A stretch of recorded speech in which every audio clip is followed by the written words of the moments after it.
சிறு விண்ணப்பம். என்ன வீரமாணிக்கத்தினுடைய இளைஞரணிகள் நமக்கு ஒன்று சேர்ந்து 1001 ரூபாய் 1001 லட்சம் அன்பு பாராட்டினார்கள். ஆமா, அந்த இளைஞர்கள் யார் தெரியுமா? வீரமாணிக்கத்திலே வீரம் விளைந்த மண்ணிலே பிறந்த செல்வ சீமான்கள் பூமான்கள் இளைஞரணிகள் 1001 ரூபாய் அன்பு பாராட்டிய செல்வ சீமான்கள் யார் என்று கேட்டார்.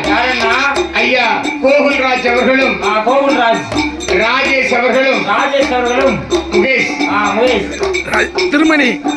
திருமணி ராஜேஷ் அவர்களும் அடுத்து பாபு அவர்களும் ராஜேஷ் அவர்கள் அட்வொகேட்டாக இருக்கார். அதாவது பிஏபிஎல் லாயர். சரி, அதாவது கோகுல்ராஜ் அவர்கள் யோகராஜ் அவர்கள் ராஜேஷ் அவர்கள் பாபு அவர்கள் திருமணி அவர்கள் அத்தனை பேரும் இளைஞரணி சார்பாக உண்மை உழைப்பு என்று வாழ்ந்தவர் நம்மளுடைய இனத்தா மக்கள். தமிழ்நாட்டிலே அதிகமாக நன்கொடை கொடுத்த குடும்பம் நம்ம குடும்பம் இல்லையா? தமிழ்நாட்டிலே அதிகமாக நன்கொடை கொடுத்த குடும்பம், கொடுக்க போற குடும்பம். அது இன்னொரு விஷயம் தெரியுமா? உழைப்பில் சிறந்தவர்கள் நம்முடைய குடும்பத்தார்கள் தான். உழைப்புல அசரவே மாட்டாங்க. உண்மைதான். மண்ணெல்லி செமக்கணும், நமக்கு தேவை கூலி, உழைக்கணும் இல்லையா? அப்படி உழைத்து வாழ வேண்டும், பிறர் உழைப்பில் வாழ்கிறாரு என்று இலக்கணமாக எடுத்துக்கொண்ட இளைஞரணிகள் பாபு அவர்கள், திருமணி அவர்கள், ராஜேஷ் அவர்கள்,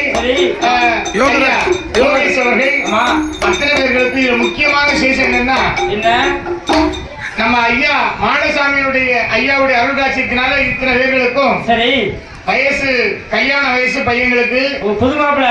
ஆமா, சரி. அடுத்த ஆண்டு அவங்களுக்கு கல்யாணம் கூடி குடும்ப முட்டியோட வந்து நிக்கணும். நம்ம கண்ணால பாக்கணும். அதுக்கு ஐயா அருள் புரியணும். இன்னொரு விஷயம் என்ன தெரியுமா? இந்த நான் இப்ப சொன்ன நபர்கள் உண்மையிலேயே சிறந்த நல்ல மனிதர்களாக வாழக்கூடியவர்கள்.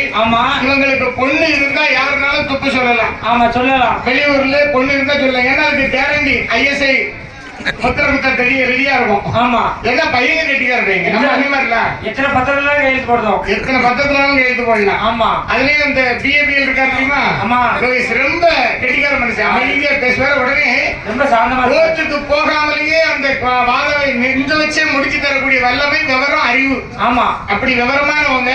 சரி, பொண்ணு கட்டி கொடுக்கக்கூடிய இடத்துல எந்த ஒரு குறையில்லாத அளவுக்கு நம்ம சொல்லலாம், நியாயமா பேசலாம். வெளியில எங்கனாலும்